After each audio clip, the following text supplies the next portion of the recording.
அஞ்சாதீர், நம்பிக்கையோடு மட்டுமிரும்.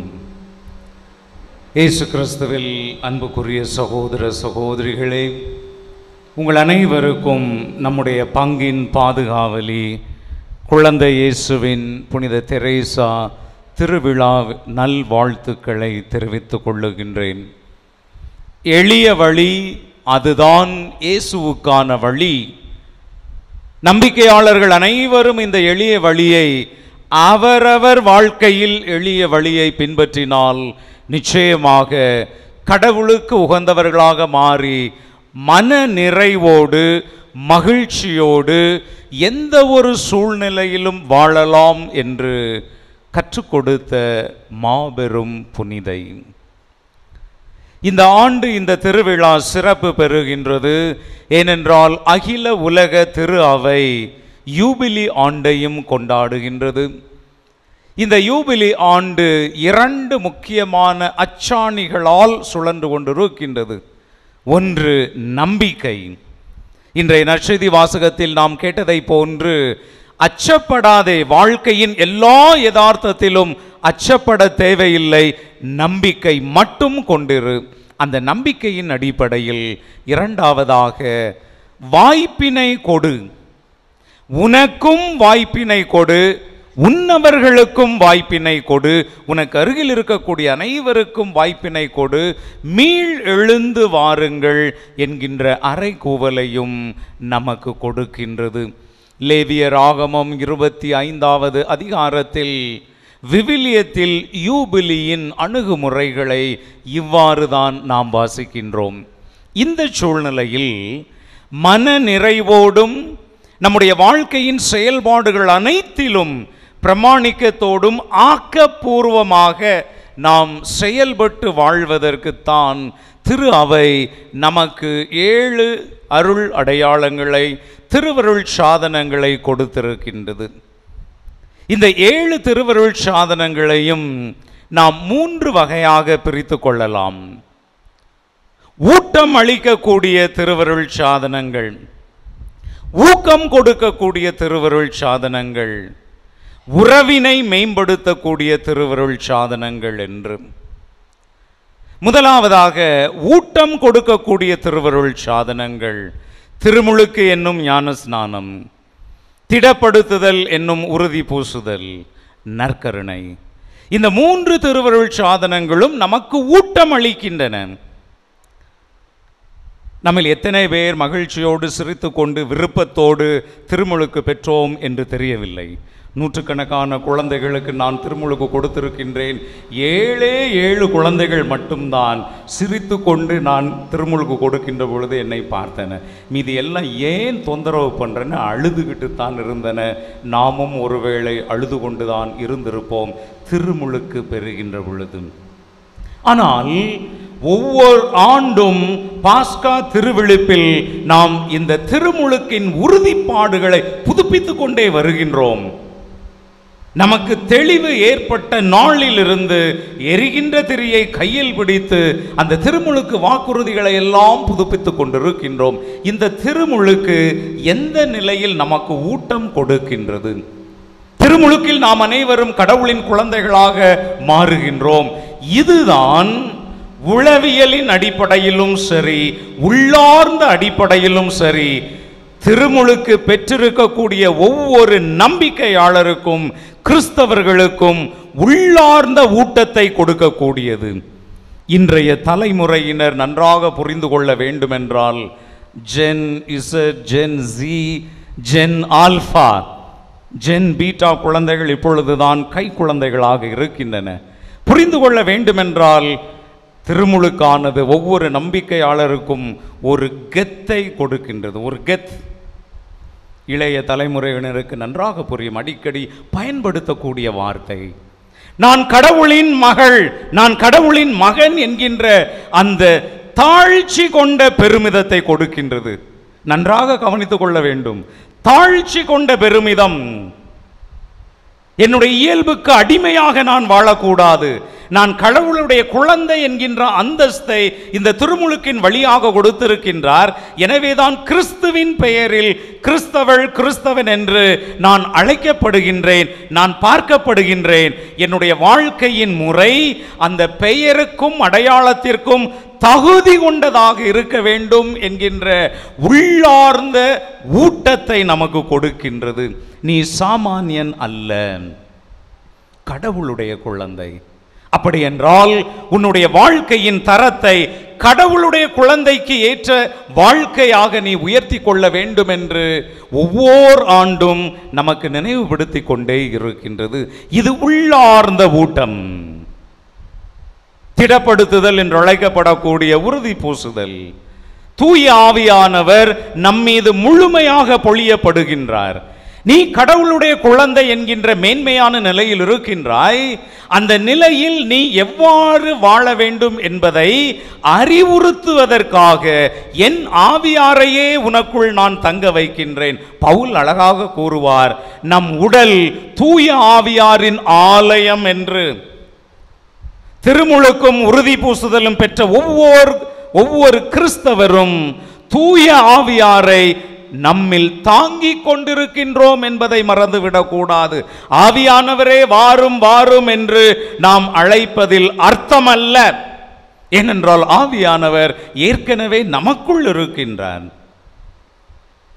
இந்த ஆவியானவருக்கு பல்வேறு சிறப்பியல்புகள் உண்டு. ஒன்றுமில்லாமையிலிருந்து கடவுள் படைக்கின்ற பொழுது ஆவியானவர் நீரின் மீது அசைவாடி கொண்டிருந்தார். எதுவும் இல்லாத நிலையில் இருந்தாலும் சரி, மிகவும் தரம் கெட்ட நிலையில் இருந்தாலும் சரி, தாழ்வு மனப்பான்மையோடு தாழ்வு நிலையில் இருந்தாலும் சரி, அந்த ஆவியாரால் நம்மை புது படைப்பாக மாற்ற முடியும். அந்த வல்லமை கொண்ட ஆவியார் நமக்குள் குடிகொண்டிருக்கின்றார். அது மட்டுமல்ல, பிறரை காப்பாற்றக்கூடிய அந்த நல்ல மனதை நமக்கு கொடுக்கக்கூடியவர். யாக்கோபின் மகன் யோசேப்பு பழைய ஏற்பாட்டில் நாம் வாசிக்கின்றோம். என் அன்பார்ந்த சகோதர சகோதரிகளே, தன்னுடைய 10 அண்ணன்களால் வெறுக்கப்பட்டு கொலை செய்து விடலாம் என்று அவனை குழியில் தள்ளுகின்றார்கள். அடிமையாக 2 முறை விற்கப்படுகின்றார். இறுதியில் சிறைச்சாலையை அடைகின்றார். ஆனால் பார்வோன் மன்னன் அவனை அழைத்து, என்னுடைய கனவிற்கு என்ன பொருள் என்று எனக்கு பொருள் சொல் என்று கூறுகின்ற பொழுது யோசேப்பு, இளைஞன் யோசேப்பு பொருள் சொல்லுகின்றான். அந்த தருணத்தில் பார்வோன் மன்னன் தன்னுடைய அரசவையில் இருந்த எல்லா அமைச்சர்களையும் பார்த்து கூறுகின்றான், கடவுளுடைய ஆவியார் இந்த மனிதரில் தங்கி இருக்கின்றார். இவர்தான் நம் மக்களையும் நம் நாட்டு சுற்றுப்புறத்தில் இருக்கக்கூடிய எல்லா மக்களையும் காக்க வல்லவன். எனவே இவரை நான் எகிப்தின் ஆளுநராக நியமிக்கின்றேன் என்று கூறுகின்றார்.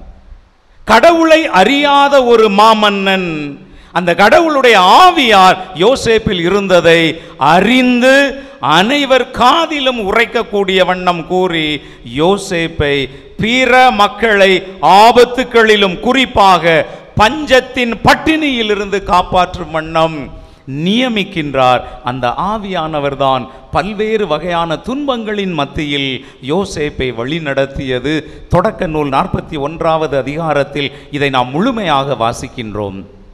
அது மட்டுமல்ல, படைக்கின்றவர், பிறருக்கும் உதவி செய்யக்கூடிய வல்லமை கொடுக்கக்கூடியவர். அடுத்ததாக கடவுள் நம் ஒவ்வொருவருக்கென்றும் வாழ்க்கையில் கொடுத்திருக்கக்கூடிய பொறுப்புகளை திறம்பட செய்வதற்கு ஊட்டத்தை கொடுக்கக்கூடியவர் தான் அந்த ஆவியார். மோசேயின் மீது இறங்கினார். அவரை தொடர்ந்து வரக்கூடிய அனைவர் மீதும் அவர் இறங்குகின்றார்.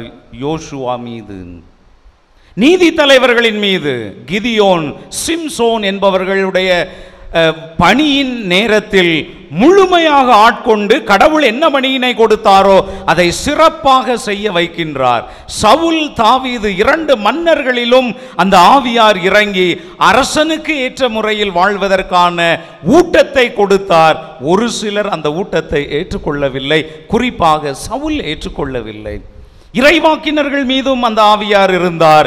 இயேசுவின் மீதும் திருமுழுக்கின் போது அந்த ஆவியார் தான் இறங்கி முழுமையாக அவரை ஆட்கொண்டு போதனையின் மூலமாகவும் சரி, புதுமைகள் என்று அழைக்கப்படக்கூடிய சாதனைகளின் மூலமாகவும் எல்லா மக்களுக்கும் கடவுளுடைய இரக்கத்தை கொடுக்கும் வண்ணம் அந்த ஆவியார் தான் இயேசுவை திடப்படுத்தி வழிகாட்டினார்.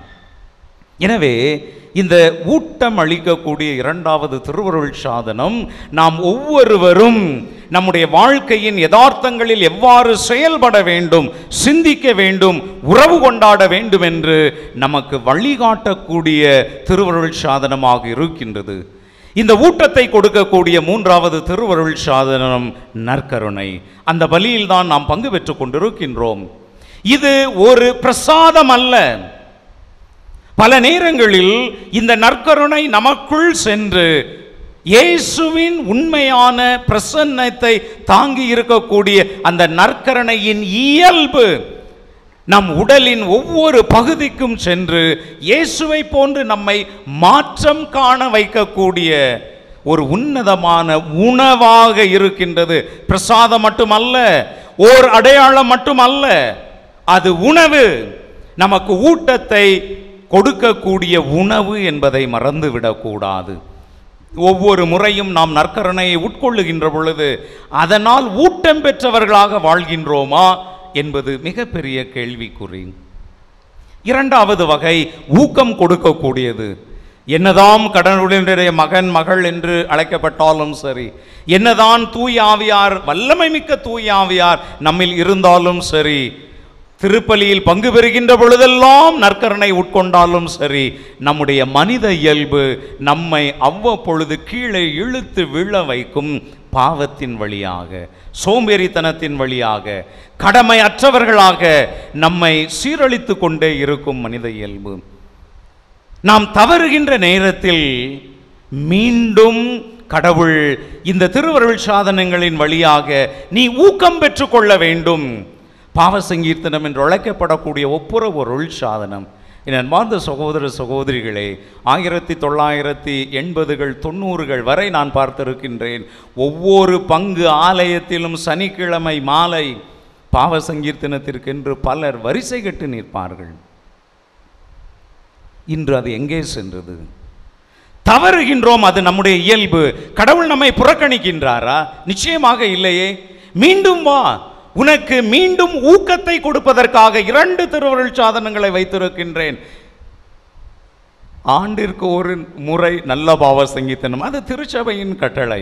ஆனால் நான் தவறுகின்ற பொழுதெல்லாம், எப்பொழுதெல்லாம் எனக்கு ஊக்கம் தேவையோ, கடவுளின் குழந்தையாக வாழ, கடமை தவறாமல் வாழ ஊக்கம் தேவைப்படுகின்றதோ, அப்பொழுதெல்லாம் பாவ சங்கீர்த்தனம் என்னும் ஒப்புரவு திருவருள் சாதனத்தில் நான் பங்கு பெற்று கடவுளின் அருளினாலும் மன்னிப்பினாலும் எனக்கு நானே ஊக்கம் கொடுக்க தவறிக்கொண்டே இருக்கின்றேனா, அல்லது தவறாமல் நான் எனக்கு ஊக்கம் கொடுக்கின்றேனா? சிந்தித்து பார்ப்போம். இந்த யூபிலி ஆண்டு நம்முடைய பங்கு திருவிழாவின் அடையாளமாக இந்த தருணத்திலிருந்து மாதத்திற்கு ஒரு தடவையாவது இந்த ஊக்கம் கொடுக்கக்கூடிய திருவருள் சாதனத்தில் நான் பங்கு பெறுவேன், நல்ல பாவ சங்கீர்த்தனம் செய்வேன், கடவுளோடும் மற்றவரோடும் ஒப்புரவாகி மன நிறைவோடு வாழ்வேன் என்கின்ற உறுதிப்பாட்டை எடுக்க முடியுமா? ஊக்கத்தை கொடுக்கக்கூடிய இரண்டாவது திருவருள் சாதனம் நோயில் பூசுதல்.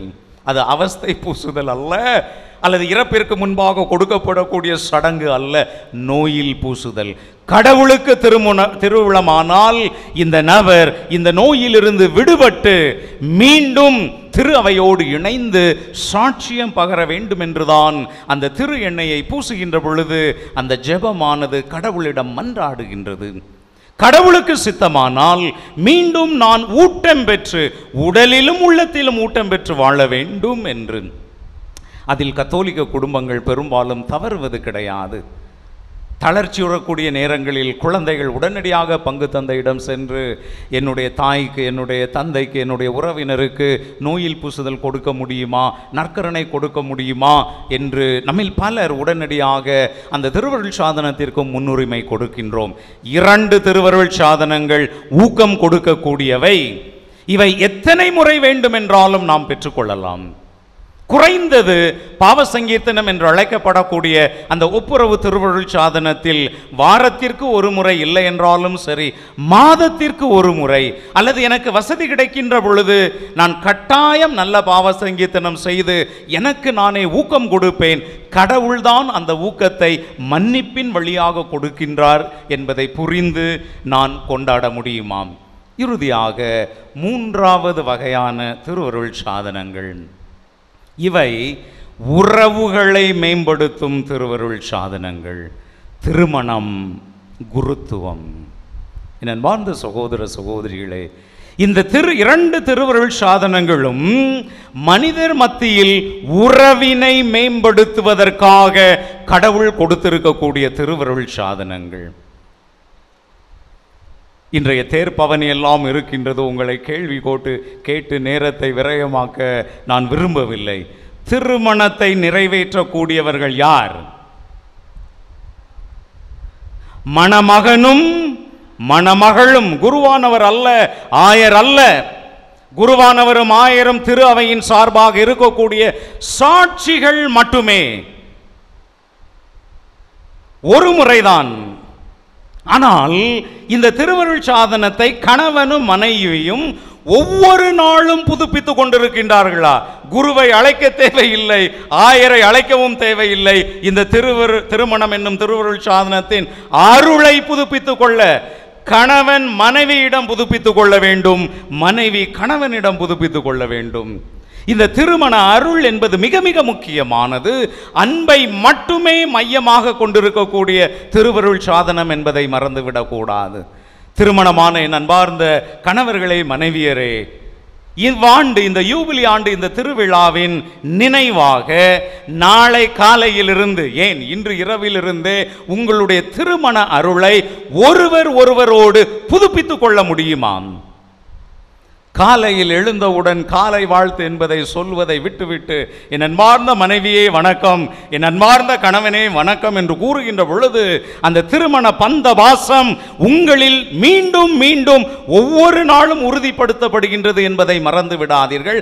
இந்த உறுதியில்தான் அந்த நாளின் பிற்பகுதியில் ஏதாவது பிணக்குகள் வந்தால் கூட இரவு உறங்குவதற்கு முன்பாக மீண்டும் உங்களால் அந்த திருமண உறவினை புதுப்பித்துக் கொள்ள முடியும் என்பதை மறந்து விடாதீர்கள்.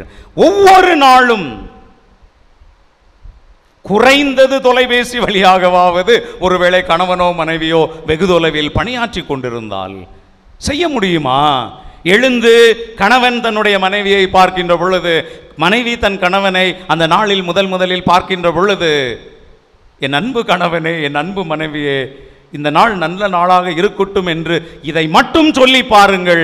உங்களுடைய வாழ்க்கையில் எத்தகைய புயல் அடித்தாலும் பிரமாணிக்கம் தவறாது, உங்களுள் இருக்கக்கூடிய அன்பிற்கு பஞ்சம் வராது.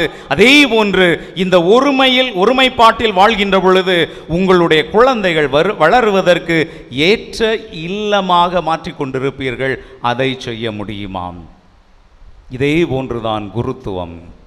குருத்துவத்தில் பங்கு பெறக்கூடிய திருத்தொண்டர்கள், குருக்கள், ஆயர், இவர்கள் அனைவரும் அவரவர்கள் இருக்கக்கூடிய மறை மாவட்டத்தில் ஒரே குருத்துவத்தில் பங்கு பெற்றவர்களாக ஒருமித்த கருத்தோடு ஒற்றுமையோடு இருக்க வேண்டும் என்பதுதான் கடவுளுடைய எதிர்பார்ப்பு.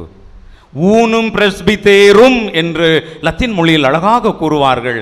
மறைமாவட்ட குருக்கள் அனைவரும், அந்த மறை மாவட்டத்தில் பணியாற்றக்கூடிய துறவர குருக்கள் அனைவரும் ஒரே மனதோடும் ஒரே இலக்கோடும் கிறிஸ்துவில் ஒருமித்து வாழக்கூடிய நிலை அது இன்று மறை மாவட்டங்களில் இருக்கின்றதா என்றால் அதுவும் ஒரு பெரிய கேள்விக்குறியாகத்தான் இருக்கின்றது. எனவே இந்த இரண்டு திருவருள் சாதனங்கள் குருக்களுக்கு மத்தியில் மட்டுமே உறவு கொண்டாட வேண்டும் என்பது அல்ல. தங்களுடைய குருத்துவ பணியின் அடிப்படையில் தன் பங்கு மக்கள் அல்லது நிறுவனத்தில் இருக்கக்கூடிய எல்லா மக்களுடைய மத்தியிலும் உறவுகளை மேம்படுத்தக்கூடியவர்களாக அவர்கள் பணி செய்ய வேண்டும் என்று இயேசு விரும்புகின்றார். எனவே ஊட்டம் கொடுக்கக்கூடிய திருவருள் சாதனங்கள், ஊக்கம் கொடுக்கக்கூடிய திருவருள் சாதனங்கள், உறவை மேம்படுத்தக்கூடிய திருவருள் சாதனங்கள். என் அன்பார்ந்த சகோதர சகோதரிகளே, மூன்று முக்கியமான திருவருள் சாதனங்களில் இன்று நாம் கவனத்தை செலுத்துவோம். முதலாவதாக தூய ஆவியார்.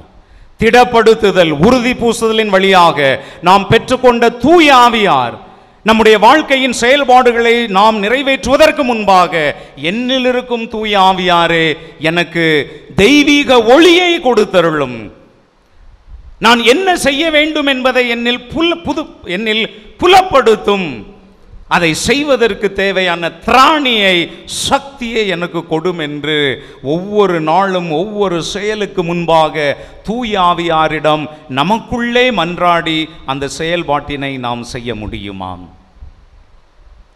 இரண்டாவதாக, ஊக்கம் கொடுக்கக்கூடிய திருவருள் சாதனங்களில் ஒன்று ஒப்புரவு திருவருள் சாதனம். எப்பொழுதெல்லாம் கடவுளிடமிருந்து விலகி செல்லுகின்றேனோ, என்னுடைய உறவுகளிடமிருந்து விலகி செல்லுகின்றேனோ, இந்த ஒப்புரவு அருள் சாதனத்தின் வழியாக எனக்கு கடவுள் கொடுக்கக்கூடிய மன்னிப்பையும் இரக்கத்தையும் பெற்றுக்கொண்டு எனக்கு நானே ஊக்கம் கொடுத்து நல்ல நிலையில் கடவுளின் குழந்தையாக வாழ நான் முடிவு செய்கின்றேன் என்று கூற முடியுமாம். மூன்றாவதாக, திருமணம் என்னும் திருவருள் சாதனம்.